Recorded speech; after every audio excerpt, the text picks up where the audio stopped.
Craft brews and casual conversations. Cue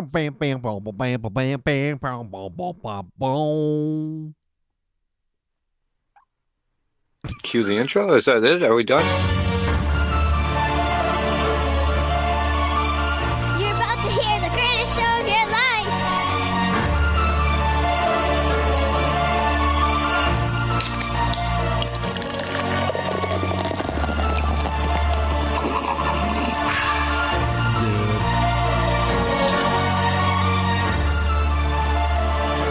Dudes with brews on a porch with Rob and Drew.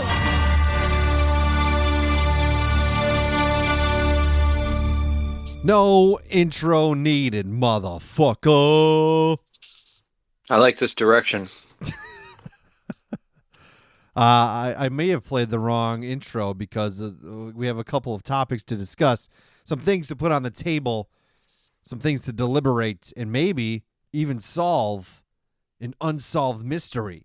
We'll see what happens. But this is Dudes with Brews on a Porch. My name is Drew. His name is Rob, and we are two guys who talk to each other once a week normally, and occasionally drink a beer, and we talk about things. No particular things. Sometimes scary things. Sometimes real things. Sometimes fake things. Here we are. Welcome. I'm drinking a beer. Rob is sitting this one out. I'm drinking a beer this time, not a bourbon. But I will say it is a delicious bourbon barrel aged imperial stout with cocoa nibs and vanilla. It's courtesy of Three Sheeps Brewing Company. It's called Midnight Tryst. 12.8 on the ABVs. NA. Not applicable or not available on the IBUs.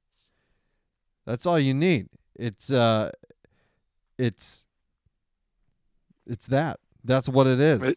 That's it. Is that the mystery that we're going to solve? Is NA is either not applicable or not available? I don't know. I guess it's really up. That's up for interpretation. But I'm drinking a beer. I like that bottle. It looked cool. Yeah, it looks nice. Some hands holding. Let's give it a taste, shall we? It's also a very dark beer. It looks like a black hole in your hand. It's delicious. It's got that stouty stoutness. You get that hint of vanilla with it, and you get that bourbon, that bourbon kick. Not like super strong like a bourbon, but you know, it's there. Those beers always look so good to me. And they are. But they hit my. They don't. It's not the taste that I have an issue with. It's they hit my stomach in a way that I don't like it. That's all I can say. You just got to toughen up a little bit. That's what everybody tells me when I drink vodka and grenadine. Ew. It's delicious. Vodka and grenadine? Just this little tiny pinch of grenadine, yeah. And the rest is just vodka. I mean, there's ice in it. Does Ew. that count? It's gross. It's supposed to stave off hangovers, but when the grenadine is bad, you get sick for a week and a half. That's right. I found that out the hard way. Yeah. You sure did. Yeah, you shared that adventure with us. The sipping's gonna be good, I think, this episode, Rob. We have some hard-hitting topics, some tough questions to ask. Do you want to prompt the question? Is it the question I asked? Yeah. Okay, I don't know how to prompt this. It's probably the way that I did originally. I think so. I was just thinking back on I was having a hot pocket, and it made me think back to my childhood days of old. And I was thinking about the promotional fast food promotional buys that used to come around, and then they just never came around again. A lot of times they are accompanied to a movie of some sort. And I just thought maybe we could reminisce a little bit about what your favorite fast food release was from childhood, and let's find out if it was actually good or not. So I immediately thought of the XXL grilled stuffed burrito from Taco Bell. Now, I might have spoken on this before. Beautiful burrito. It was an amazing burrito. So good. It's a big ass burrito. I always got the beef. You could have gotten beef, chicken, or steak. The grilled stuffed burrito was my staple, was my go-to. Since its inception, since the first announcement of it, I was like, I thought I was at Cold Stone Creamery. I gotta have it. I want it. It looks delicious. I need it. Love it. Gotta have it. I feel like they introduced that with a grilled stuffed burrito box, and you could get for $5 a grilled stuffed burrito, a soft taco, cinnamon twists or nachos, and a drink. Yeah. Do you remember those days? Oh yeah, that was good. They stuff. weren't that long ago. But I had that. I don't know what year it came out, but it was delicious. And then, the day was November 5th. The year was 2008. My daughter was born. I was a senior in high school, 18 years old. Still had some growing up to do. Still had my whole life ahead of me, and now I'm holding my beautiful baby girl. I'm a father, and I was like, all this work, all this birth giving, has stirred up some hunger. So I went to Taco Bell for a celebratory grilled stuffed burrito. Fast forward, 5 years into the future, November 3rd, 2013. Baby number 2 is born, is entered into the world. And once again, I was struck with the raw emotion of love and hunger. So round 2 with the babies. Go through the same drive-thru, same location, same Taco Bell, same menu. And now I'm not sure what year it was, but somewhere in between 2013 to 2022, it was discontinued. So when June 1st, 2022 arrived, and little Joe Bro was born, I could not drive through Taco Bell to get the same items. I did go to Taco Bell. Don't get me wrong. I have to keep some sort of tradition alive in that world. But they took it away. They took it away, and now they're pulling this stunt, Rob, where they're like, oh, we're going to go back to the 90s. We're going to feel nostalgic. We're going to bring back this. We're going to bring back that. But the one thing that they have not brought back yet, and they've introduced Taco Bell chicken nuggets in this. This is sick. In this. There's something wrong. They have not brought back the grilled stuffed burrito. And I am willing to bet that it was no fluke. It wasn't just prepubescent taste buds experiencing the Taco Bell grilled stuffed burrito. No. It was the real deal. It was like almost probably like well over half a pound of That thing was huge. Of goopy grade D but edible ground beef. It had the rice, it had the cheese, it had the fucking refried pinto beans. It had it all. Every bite. It had some kind of a tangy sauce that would hit at the back end of the. No matter what side you start at, it doesn't hit till the back end of the burrito. Right. Yes. Exactly. I mean, there's like a white sauce. Feat sauce. of engineering that has not since been replicated. It was a white sauce, and it was delicious, and it was just. I got it every single time. After the first time I had it, I never had anything else from Taco Bell. I never swayed from it either. Definitely, I didn't expect you to pull out because I didn't think of the grilled stuffed burrito as a promotional one-off. That was a 10-year staple in both of our diets apparently. Because it was also when it came out, it was like $3.99 or something like that. It was cheap. I think it was. I would get that with another like potato burrito or something like that, and it was like $6.10. I know that when that was my two go-tos was that and the chili cheese burrito, which they still have, I believe, but they hide it on the menu. They don't want you to order it. Yeah, it's I don't absolute know why. garbage. It's absolute bullshit. But I guess the promotional thing, or we could say seasonal, I don't think the McRib is that good. I don't either. I've been talking to more and more people that are on to the McRibs propaganda game. I mean, all it does is play a good game in advertising. But when you get there, you almost have to say it's good because you acted like you liked it for so long and you were Right. waiting so long. It's back. The McRib is back. It's like back. nobody asked for it, but it's Yeah. returned. Yeah, I hear you. Yeah, I don't. I mean, I'm thinking about things like the Gilbert Burger. Remember that bad boy? Sure. That was a huge burger. I don't even know what was on it. I think I was too young to even care. Probably wasn't even allowed to have a whole thing at It's that point. Gilbert Brown, right? Gilbert Brown, yeah, because he's our Pat Green Bay. I wonder if that was. You know what? I don't even know if that was outside of Wisconsin. Probably not.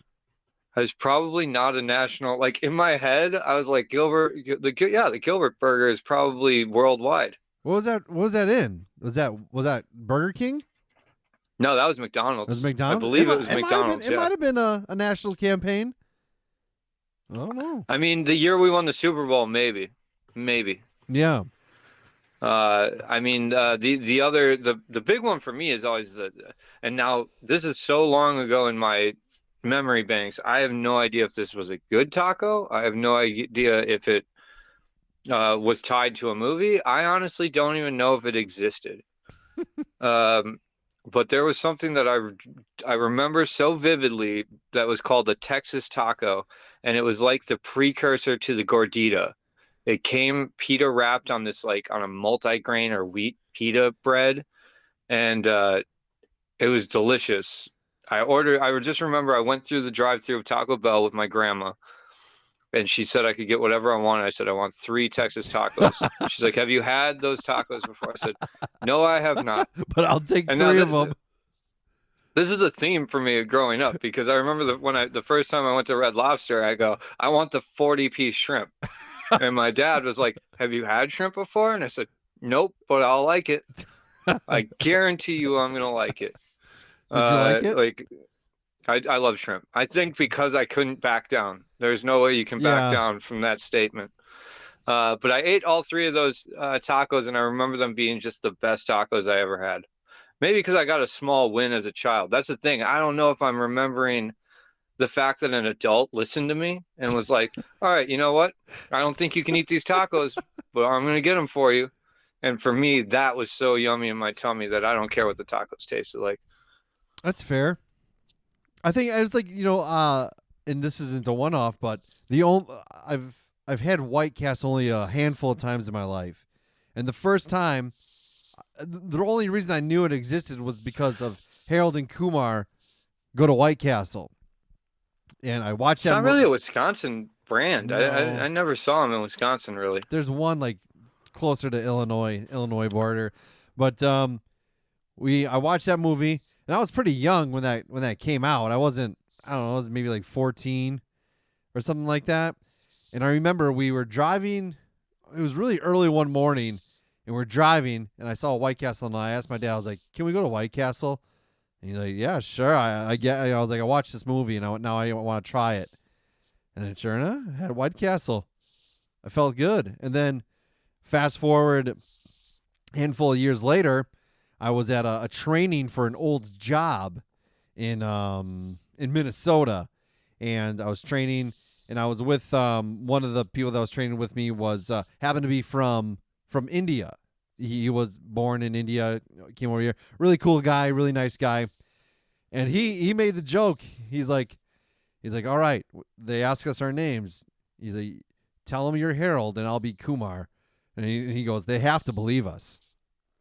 Because, I mean. That's in their policy. It's written. it's White Castle policy that they have to believe you when you tell them what your name is. Well, and then me, I was like, all right, I'll do that. So I was just like, he's like, what's your name? I was like, Harold. And then he comes out. Kumar, crap. And then, but the way he said it, he just said it most people would be like, they would go, Kumar. Or something like that. Mm-hmm. He said it in such a most boring tone that he's yeah, it's Kumar. That I'm pretty sure everyone believed him. And I thought it was funny. Probably because that's the way you got to play that game. Like Harold and Kumar go to White Castle ruined your ability to go to White Castle because your name is either Harold or Kumar. Right. So you would be just like, "Oh, it's fucking Harold. I don't want to hear it. I've already heard it all. All right. You'll never I mean, guess this guy's name. Kumar. Yeah. I mean, I think I already told my one White Castle story Probably. where because my old drug dealer took us all to Great America, and I What? took a bunch of acid and went to White Castle. I don't know that. Maybe you haven't. This doesn't ring a Oh. bell. I mean, yeah. Well, that happened. Yeah, it's so weird. My old drug dealer took all of his underlings that were like, selling a lot of stuff or whatever. We all hit the gold level platinum package, and he was like, "I'm going to take you all on a field trip. I'll pay for everything. We're going to Great America." And some of us took mushrooms. I took acid. So there was a couple people taking ecstasy, and we all went to Great America. And when we got hungry, we went to White Castle, and I remember I got 2 burgers. I took one bite of one and looked at it, and it looked like somebody had already eaten the burger and spit it onto the bun. And I was like, I'll go hungry today. That's fine. And I've never been back. I can't do White Castle. We have had such different existences. I watched a movie and wanted to go. Wow. Yeah, that's interesting. I still, when I think back to that trip, I just go, what? Well, which one? Why did that the actual trip or the acid one? The actual trip. The actual idea of like, hey, we're in this, it's like a company outing for a company you're not allowed to say that you're part of. Like your boss like, we're all going to Great America. It's on me. Like seems so weird in retrospect, but at the time I was like, hell yeah, I like Great America. Yeah. Ooh, and a free trip? Why not? Yeah. It was a good time. I'll tell you, Batman, the ride, front row on acid, pretty good. Well, it's a good ride. When you're in line, that Seal song plays over and over and over again. I feel like the one thing I remember about that, and this is on acid or not, they really got the urine smell of the sewers. Oh, yeah. Right. Yeah, when you're in line for the Batman ride. Yeah. Yes, they sure did. They captured not only the essence of Gotham, but also the stench. Yes. Gotham does look like a little bit of a shithole. It does, yeah. Like, why would anyone want to be there? I mean, yeah, the wealth disparity alone is, well, there's one nice place and it's owned by the guy that beats up all the poor people and like. Right. And the fact that it's like, you're telling me your legal system, your protection is so flawed and so crooked that a man in a costume has to do everything for you? Like, you can't just call Batman. You have to call the cops. And then Batman might show up, but he might not. Well, that's the thing I think is like on a nightly basis. If you go into like the non-superhero Batman, the actual Bruce Wayne Batman that they're trying to like revamp, where he was fighting the mob and organized crime, like not Two-Face and not Penguin, not this cartoon a lot like characterized. Well, Penguin was mob. Super. What's that? Penguin was mob. Was mafia. Yeah, well, they technically, but they're the ideals of what they're talking about with him. Like when you go back to like Falcone and these things that go way back in the storyline that I'm not nerd enough to like actually talk about, but I know that the newest Batman movie kind of touched on that, and so did the Penguin show. It's like he's not a superhero, and it is like just. Every time he stops a crime in one spot, there's 100,000 crimes that happen that he didn't stop somewhere else, because Gotham is just it's a shithole. It's all take what you want and whatever. Yeah. I will say I just watched the first season of that Harley Quinn show on Max. Yeah. Oh, did you watch that at all? I started to, but then like the opening line drops an F-bomb, and my kid. Oh, So I turned you it can't off. watch it with. You cannot watch it with a kid around. Yeah, But I turned it off. So that was. yeah, I got about 2 minutes into it, and I was like, "Oh, can't watch this." it's a little up and down. I'll tell you that. Yeah. But I was watching on my breaks, and I just needed something to watch. So once you're 6 episodes in, you're vested. You Yeah. gotta go. I hear you. Well, speaking of crimes, Rob, I thought we could maybe get a little true crime up in this house. Nice. Is this the intermission segue? Insert noise, weird noise. Insert There's some not going to be. noise. Yeah, I'm not going to give you that work. That's not for me to say. What would here? Will this work? Can you hear that? Yeah, that's good. It's like a good transition music. Transition. We're transitioning from a fake crime to real crime. Okay, here we go. All right. This is like a professional production. I know. It's like we're doing things. I still haven't opened up your email, by the way. It's still working on it. I have a small list, and I think this is interesting because there are indeed murderers that never get caught. Granted, the ones that I'm going to provide are some of them are in the last last 20 years or so, but most of them are from earlier than that. But in today's technology, a lot of killers haven't been caught, but 3 that caught my eye and that I'm not too familiar with. We have the Alphabet Killer, the West Mesa Bone Collector, which isn't there like a Denzel Washington movie, Bone Collector? There's a Bone Collector movie. I've watched that one. That might be about this. I'm not sure. And then there's Bible John. So that's who I'm most like. Let's save Bible John for the end because I want to hear about him the most.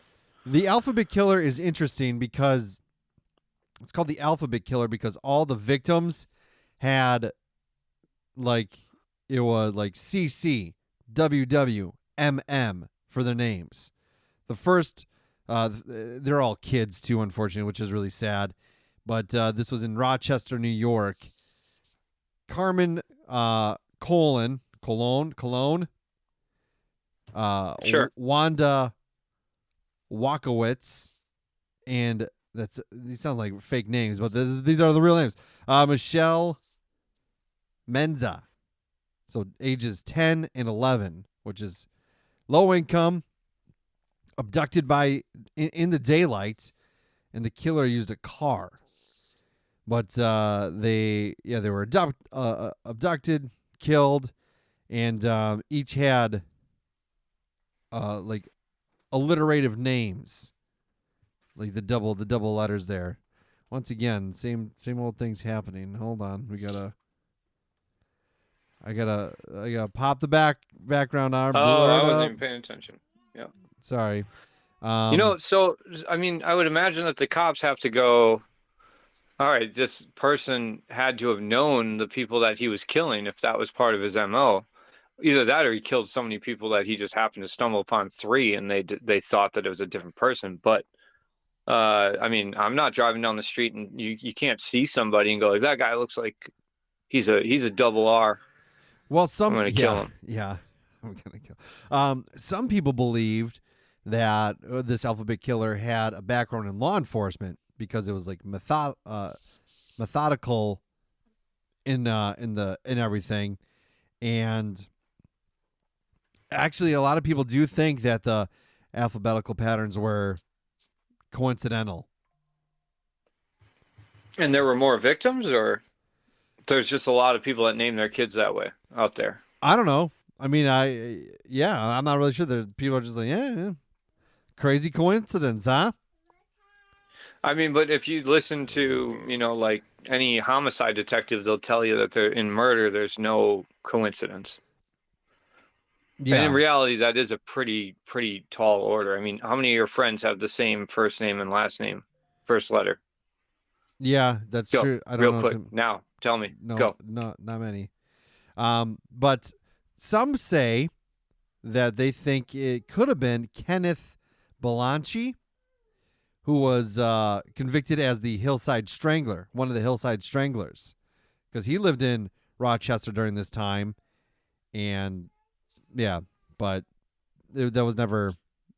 But where wasn't the Hillside Strangler somewhere else in a different state? Right, but he lived in Rochester at this time. Oh, okay. Yeah. Oh, yeah, that would make sense.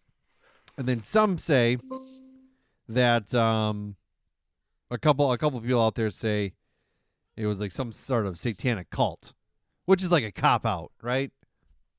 I feel like that's the new way of that they're doing have you know, like, even like Son of Sam now, they're going, that guy wasn't even a guy, it was just a cult of people. And Oh, really? I mean, it's a Netflix documentary that when you watch it, like, it really makes you go like, oh, maybe it was a cult. But then when you think about it, and you're like, or Netflix wants, ratings, Right. and it's not that hard to, like, some, like, I'm just throwing that out as speculation. I don't know, because I didn't go do the legwork myself. It made sense what they were talking about and the way that they talked about it. But once again, when somebody's just feeding you all the information that they want to feed you, then it's very easy for them to set a narrative that changes the game. Now, did the murder stop when that dude Berkowitz or whatever went to jail? That's the question that I ask. If they did, then your cult theory kind of goes out the window a little bit. Yeah, I don't know. I don't have that information in front of me. But he was never caught. Maybe he'll never be caught. Maybe he's. I think that's one that might go. If it was the Hillside Strangler, let's say it's one of that thing, right? If they caught him for another murder and didn't pin the other ones on him, I don't think it's going to happen. Yeah, I don't know. What kind of murderer was the what is this one again? Alphabet killer? The alphabet killer. How did he, like, so he killed double like alphabetically, minded. Yeah. Letter minded. What did he do though? Did he carve him up? Was he a strangler? Was he he did some things. He things we don't want to get into. Yeah. That's fine. That's enough information, I think, for me. His no other murders fitting that double initial were linked to the same person after the last one in 1973. So really it was like a 2-year span. The first one was in 71, second one, and then the next two were in 73. So yeah. That's it. Oh no. The other one was, what's his name? Well, hold on. What's going on here? Not John. We're waiting on John till the last one. Waiting on old Bible John. And we're moving towards the bone collector, the West Mesa bone collector from Albuquerque, New Mexico. These bodies found in 2009, so the year I graduated high school. 11 women's remains were discovered in the desert of the West Mesa in Albuquerque. Most of them went missing between 2003 and 2005. A lot of these were involved in sex work, had drug addictions, and ages ranged from late teens, so like 19, to early 30s. There's no nothing linked forensically. The only evidence that they have are satellite images of tire tracks and disturbed soil from years before. That's not really good. It's always great evidence to disturb soil. Yeah. Yeah, that one always weird. It's like, okay, well, I don't think you're gonna need a little more. With the theories again, people are speculating that it was, once again, law enforcement or even a trucker. And then others believed it could have been multiple people in a larger operation. But one person who was killed in 2006 by a woman's boyfriend during a confrontation, he was kind of linked to some like violent histories, Lorenzo Montoya. But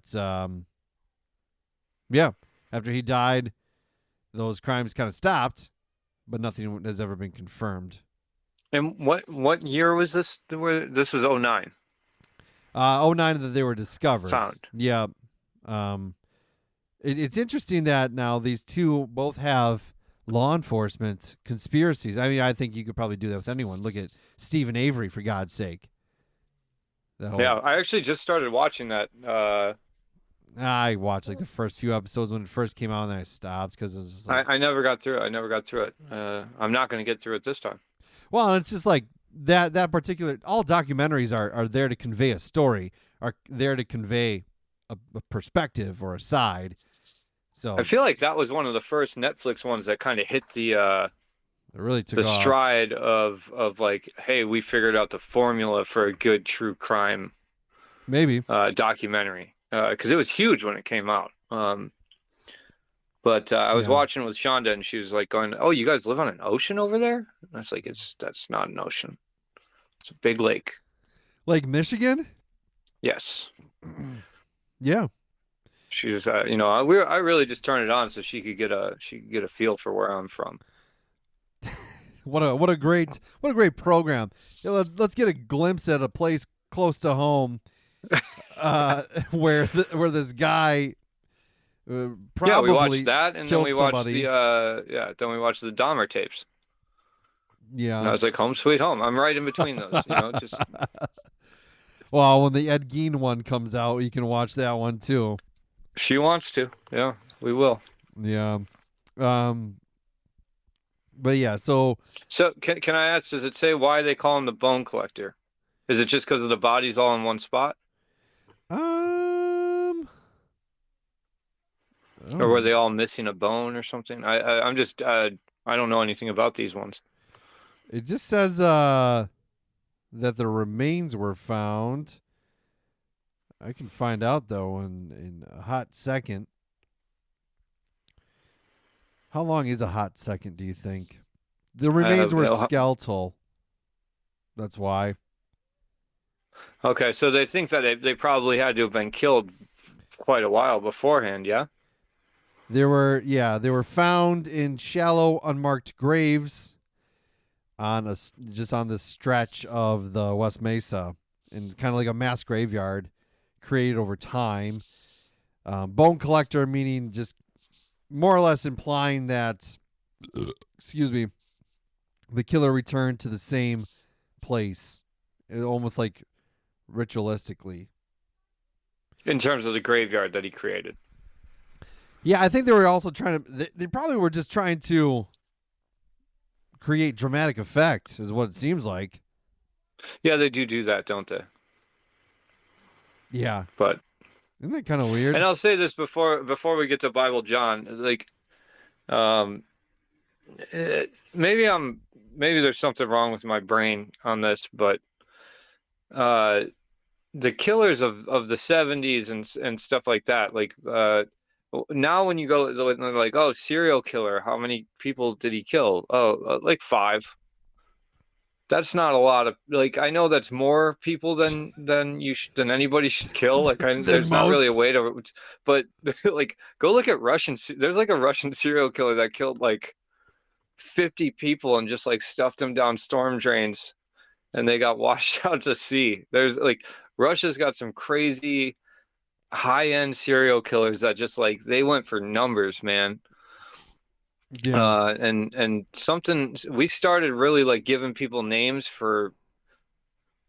I'm sorry, you shouldn't get a serial killer name if you didn't kill 20 people. Does that make me a bad person, or is that like, I'm just I don't know. I don't have any expectations. Yeah. Okay. I don't know that one. There's people out there nodding along, going, "Well, 15 maybe," but I mean, 11 is that's a pretty high body count. It's got to be more than one. for it to be a It's serial. yeah, 3 is a serial killer. 3 people that don't have, they're not unlinked. But in terms of the definition, I believe it has to be 3. But that doesn't mean, if I, if I eat 3 bowls of cereal, don't give me some kind of a cereal eater nickname, because you did the bare minimum. Yeah. That's all I'm saying. Yeah, it comes down to that one joke, where they're like, there's a guy talking to another guy and says, I forget, like, if you do something one thing or one time, you're not, if you go fishing one time, you're not a fisherman. If you go hunting one time, you're not a hunter, right? But you fuck one pig. Yeah. No, you're right. Whatever, like, it's a joke. That is like and I'm just saying, all I'm trying to say with this is, when it comes to when you give somebody a name like the Bone Collector, right? Like, scary nickname, or right. However you want to take it, but that like immortalizes these people. Right. That's part of their, like, some of them want that. Some of them, that's part of the game. Don't. In my opinion, I don't know. Don't give it to them just on 3. That's just, you're somebody who kills people, and you're just a terrible, terrible person. I feel like if you're gonna get like these, if you're gonna be like epitomized as the thing, I can see you shaking your head like I must be saying something really bad and I'm not realizing it. But there's people out there with like a real problem, and it's a mental thing, like that they cannot stop killing people. Yeah. They deserve a nickname, I feel like. Those are the people that are the boogeymen of our society. Sure. That's why they get the name. I don't know. Write your letters in on Instagram. We could use the comments. I'll take the heat on this one. Somebody's going to come and go like, I agree with what you're saying. Yeah. All right. Bible John. So, unidentified serial killer. So at least 3, and only 3 actually. Are you kidding me? I wanted. These happened, though this is early in the 60s, in February 1968, October 1969. Killed 3 women: Patricia Docker, Jemima McDonald, I think it's Jemima, probably, and Helen Puttock. Puttock. Puttock. What an unfortunate last name. Yes. 29. So these ladies out spending an evening doing shucking, jiving, having fun at the Barrowland Ballroom, a little dance venue in Glasgow. This is Glasgow, Scotland. Wait, they were at a venue together? They had no. They just spent, like, that's the coincidence. These were all spread out. Oh, okay. All right. See, but they all spent an evening at the same dance club. First one going down February 23rd, 1968, Patricia Docker. She was a nurse, had a kid, killed after a Thursday night of dancing. What was a popular song in the 68? Dancing Queen? Probably. I believe didn't the Doors just come out with their first album? Yeah, people were dancing to that. Yeah, I know people that dance to that all the time. Mm-hmm. Sure you do. So she was killed, and then a year goes by, nothing happens. All right, nothing to be weary about, nothing serial killer-esque. But then August 16th, 1969, which happened to be a Saturday, Miss McDonald, who had 3 kids, also killed after dancing at the Barrowland. 3 months later, Mrs. Puttock killed after attending Barrowland with her sister. She was killed on Halloween night. So a Friday into a Saturday. So they found these similarities, and the press dubbed this killer as Bible John because there was reports of a man last seen with Helen Puttock had quoted scripture and railed against immortality during the cab ride home. So all these happened in Glasgow. You got to take me back for a second. Railed against immortality? Rallied against. Railed? Rallied against rallied? Rallied. RAILED. Railed against Immortality. So he was anti-immortality. I guess. And the cab driver said this. Must have been. But the cab driver doesn't know what the guy looked like? They've literally got a paid cash. testimony of this guy talking about being for mortality. I'm going to prove mortality. Talking like that to a young lady in the back of a yellow cab, and they never found the guy? Hey, he was just doing his job. Point A to point B. That's all this person's responsible for, you know? Yeah. Wow. Yeah, I don't think I've ever heard of such a it's like you've got the last conversation between the victim and the killer from a third party. But Well, 30 years, 50 years later, you're like, yeah, still haven't caught the guy. well, it's interesting because there was a lot of leads on this guy, on this person, and even a public release of a composite sketch of what he looks like. So this sparks a kind of a manhunt, if you will. Never caught. Remains one of Scotland's most infamous unsolved mysteries, often compared to Jack the Ripper. Which is What does it say anything about how he murdered people?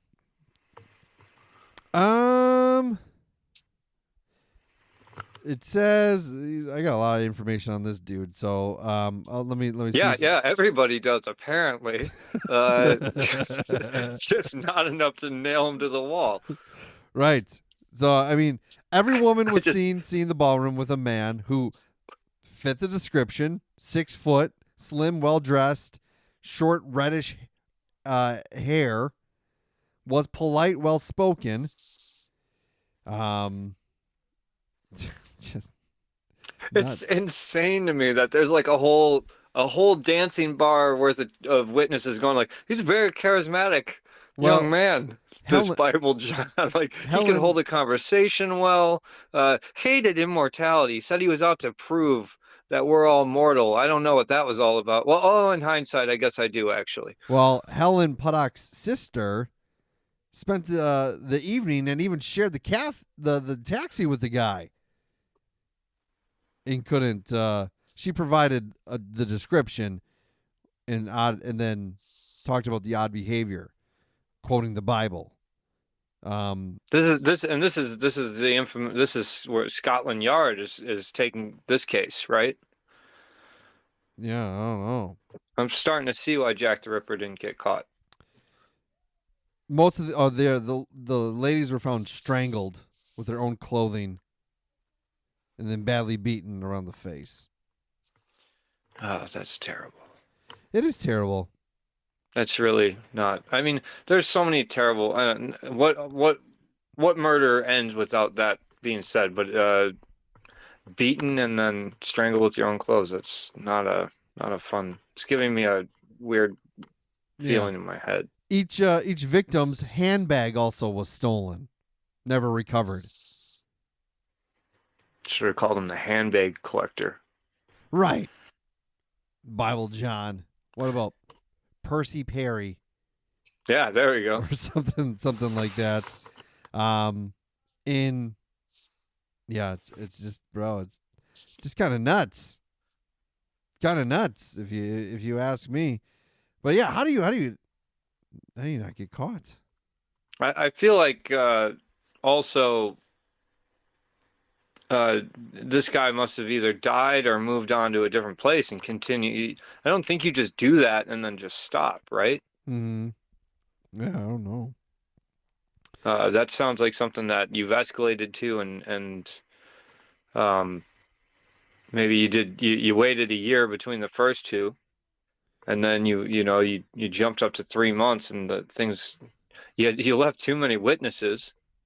Yeah. They're talking about you all over town. You probably have to move on to somewhere else. Some people think it was a man named Peter Tobin, who was another convicted Scottish serial killer. I actually just watched a thing on Peter Tobin. Oh, really? Convicted Yeah. in 2007 through 2009 for, again, 3 murders. So they think that it could be him. He was just using a different moniker. That actually would make sense, because that dude was very, like, the beating of women was something that he seemed to relish in. He was very anti-feminine. It's a mystery. Well,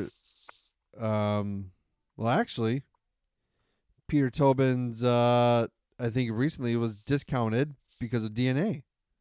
Well, how do they know? They don't have this other guy's DNA. I don't know, bro. There's a lot of shit. There's a lot of shit on Bible John, but never caught. That's the gist. There we go. We got the gist. There's some old murderers out there. The Zodiac was never caught. I thought that he sent something out saying who it was or something, or was that BTK that Wasn't it? they caught BTK? Yeah, that was BTK, because it was like he got caught because of a flash drive, right? A floppy disk or something like that. Something like that. Yeah, something real stupid. Like it's Not the way you. Yeah. Yeah, he's like, they're like, oh yeah, if you send us this, I think the police told him, yeah, if Yeah, you sell us, that was, he literally just was like, you're not gonna look at it though, right? And they were like, no, definitely not gonna look at it. And so he sent it, or they're and just they more traced like, it back to him. yeah, they're more like, no, we can't trace where this came from, your IP address or whatever. Yeah. And he's like, oh, okay. You're a cop. You have to tell me the truth. If I ask you if you're a cop, you have to legally tell me.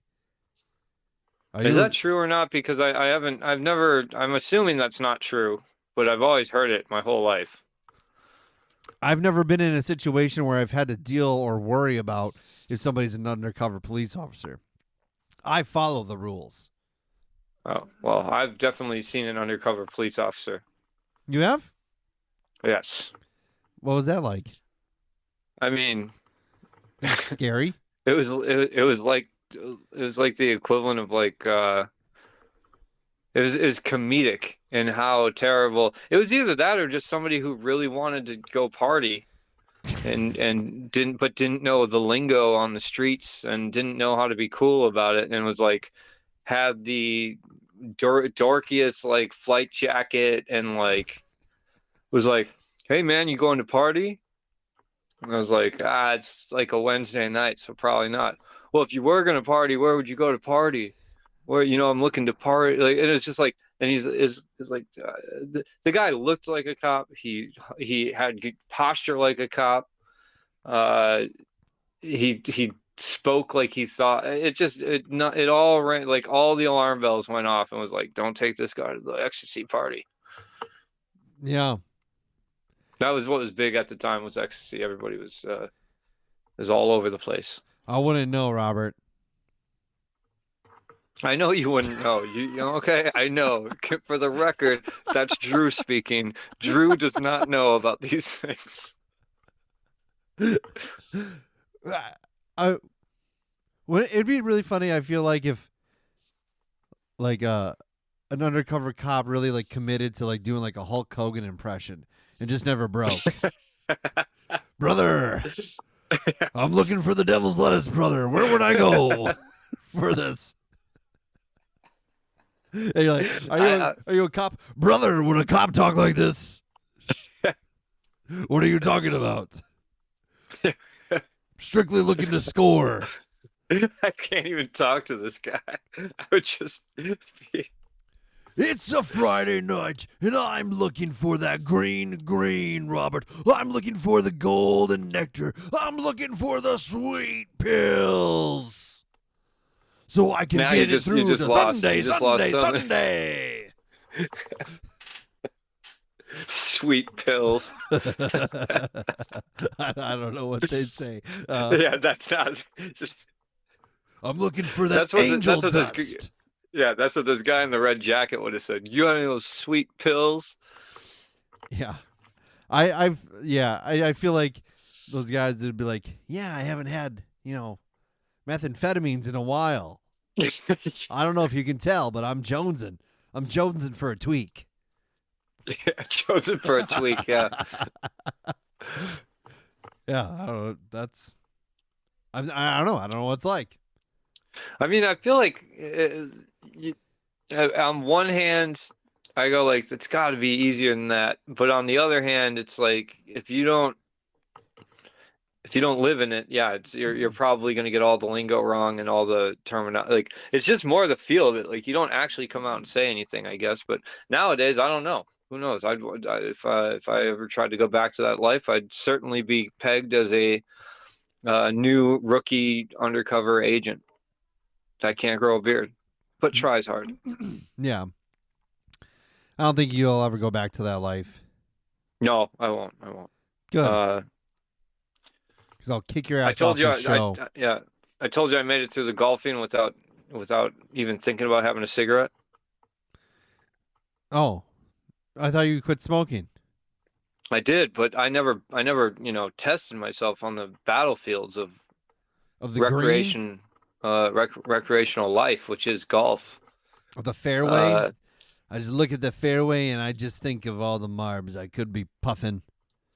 Oh no, it's when I shanked it into the parking lot and across the street, and I didn't go, God, a cigarette would be good right now. It wasn't until way later that it dawned on me that I went I didn't have any thoughts about that, and that might be like the crowning achievement. It's like, all right, you're done. Hey, you did it. You're cured. Yeah. The Marlboro monkey isn't forever off your back. It's off my back. Do you smoke Marlboros? I did. Yeah, I knew it. Marbreds? Yep. I was a Marb Black guy. What was the difference? Apparently, Marb Blacks had more harsh cigarettes or something. Not to me, but Yeah. I never know. I never looked into it. I didn't care. I just didn't. I just didn't like Camels because whatever their tobacco really messed me up. No, I've never habitually smoked cigarettes, but I've smoked cigarettes in my life. Camel. Now we're getting into the nitty gritty. Camel the Crush. real stuff. I had Camel Crushes because I was like, I have to have menthol, and I just let go on the filter. Yeah, there was a while when everybody was doing those crushes. Yeah. Wasn't my thing. I couldn't do the menthol. I didn't like it. I liked my my mouth tasting like complete garbage with no redeeming qualities. Yeah. Yeah. I mean, I bought packs of cigarettes, but then I would smoke 2 of them and then I'd give the rest to somebody else because I felt ashamed of myself. So how many people did you get hooked on cigarettes? That's my question. They already smoked. Sure they did. They already smoked. I was like, I'm getting rid of these. I can't do it. And then Was it Adam? Did you give them to Adam? no. I don't know why, but I feel like that's the person you would give them to. Like in my head, the first person that came up was Adam. He listens, so I don't think he's gonna appreciate that. It's not a dig at Adam. I don't know why. He used to smoke. No, I think they were already smoking before me, before when I would. But then of your guys' friend group, like that's the person. I'm like I know other people that smoked in your friends group that I smoked cigarettes with. But for whatever reason, I would think if I was going to give a pack of cigarettes to somebody in your guys' group, my first thought would be to give it to Adam. I'm sorry, Adam. I don't know what to tell you. Well, your woodworking's amazing, though. The wood burnings, awesome. Yeah, they are good. I don't know. I think he still does that. He does a lot of stuff. He was doing the couples card game or something too. And I have that. I bought the card game from him. Yeah. He's doing. I just want to go on record as saying I have nothing bad to say about Adam. That was not anything. There's no there's no malice behind the statement that I just made. I hope I can't convey that enough. Adam once told a guy in Milwaukee walking down the street, he's smoking a cigarette. Some guy, I don't know who it was. I have my assumptions, but whatever. He goes, "Hey man, can I have a cigarette? Can I bum a cigarette from you?" And Adam just goes, "No man, I don't smoke." And then he keeps walking. While smoking? Yes. Yeah, it's a good play. It's pretty funny. I was like, "Oh wow, it worked." It normally does. Yeah. I mean, my boss would literally just let them stand there and he just won't address them. Yeah. I feel like that's a little harsh. And then there's guys like me who are digging through a garbage can because he accidentally threw his keys in there, and then a guy rolls his window down. "You need a cigarette?" Yeah. No. You look like you could use it. Yeah. It's been a long What time. if he offered you a pull of bourbon? It would depend on the kind. Oh, of course it would, you freaking snob. And if it Hey, was, I'm going to Costco tomorrow. okay, Do you want me to give you a little video shout out when I'm in the liquor aisle? I do. All right. I do. I'm going to Costco next Friday. Oh yeah, it's set on the calendar. It's a date. Nice. Chris- I'm just going there for one thing and getting out. One thing at Costco? I'm actually I'm getting it for a friend's party. Her boyfriend's birthday party is on Saturday. She wants something to cook. I don't know, but she doesn't have a membership, so. No. Look at you. Nice guy. Nice I'll guy do what I you can. are. Well, there you have it. Grilled stuffed burritos, dead people, cigarette assumptions. We've covered the gambit. We've covered all aspects of life here on Dudes with Brews on a Porch. I drank 3 Sheeps Midnight Tryst, a bourbon stout. Delicious. I still have some left, but also it's because it comes in a bomber. Once you open these things, you can't. You got it blurred out. I can't see it. Once you open the bombers, you have to finish it. You can't reseal them. So it's I had more than just a pint worth. It's so I had to finish it. You know, the bottle's big. But it is yeah. It is tasty. It is good. Robert, we made 2 sales recently on our TeePublic site. We sold Nice. We sold a shirt and a hat. See, I told you if we just say it's limited edition, people will buy. Well, I bought them. So, gosh darn it. Well, you're not supposed to believe that. well, I figured it's opening day in MLB season. I bought the I should Milwaukee get that Brewer shirt. That Brewer shirt is amazing. I agree. It's I think it's pretty good. We sold one Did you of get the the hat New York too? one. I got a hat. I got the license plate hat. nice. I thought that would be kind of cool. But you can check all that out by going to linktr.ee/dudes with brews, where you'll find our link to our merch. You'll find our links to our socials, and you'll find everything else that you want in life. Rob, we live by a slogan here in the Porch Pint Society, which is the society that we've created here in Dudes with Brews on a Porch. And that slogan is drink beer. I got nothing else. I got nothing. I was like, oh man, this slogan escapes me, but What do you think a good slogan would be? this slogan escapes me. The slogan escapes me. No, I don't know. Just like We'll come up with it next time. Just like- Placeholders, just drink beer. Bible John escapes the Glasgow police. God bless. And good night.